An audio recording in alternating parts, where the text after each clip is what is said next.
Post on it with your hand. With your hand. All right?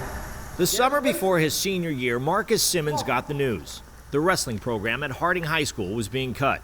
It was a little heartbreaking because this was really kept me off the streets, honestly. And being here just made me work hard and become a better person. So I'd rather be here than anywhere else right now. I'd rather be here than home.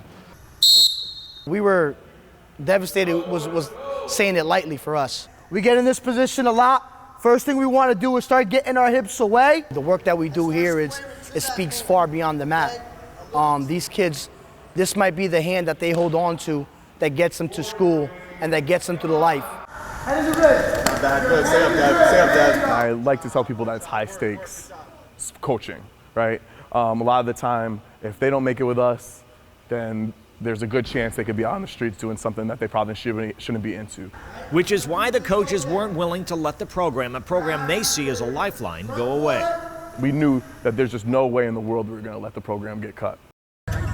This is what dismissal looks like at Harding High School every day. Several squad cars and Bridgeport police officers see to it the students leave without incident. Like, these kids don't want to go home. I mean, we saw that a little bit today just when school's letting out. The kids are looking for a place to go.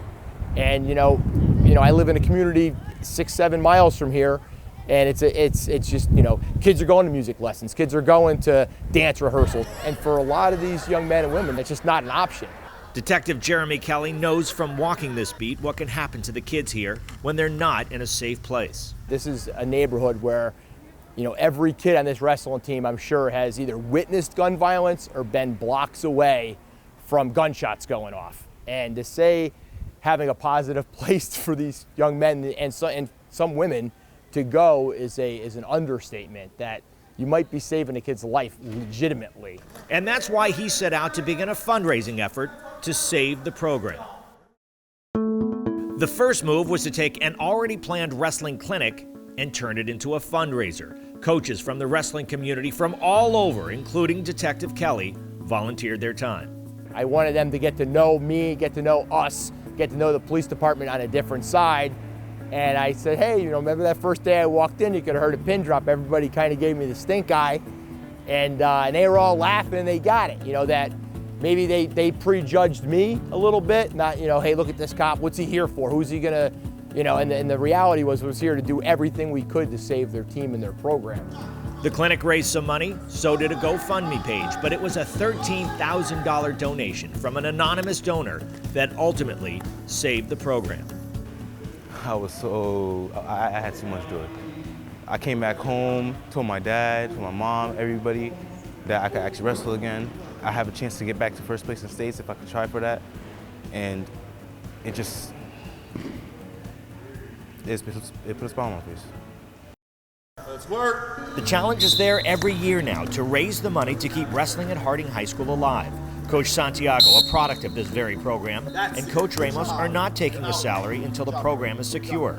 They say their rewards come from seeing these young men succeed in a world where it's easy not to succeed. What is Bridgeport? You know what I'm saying? What do we really have? We don't have nothing.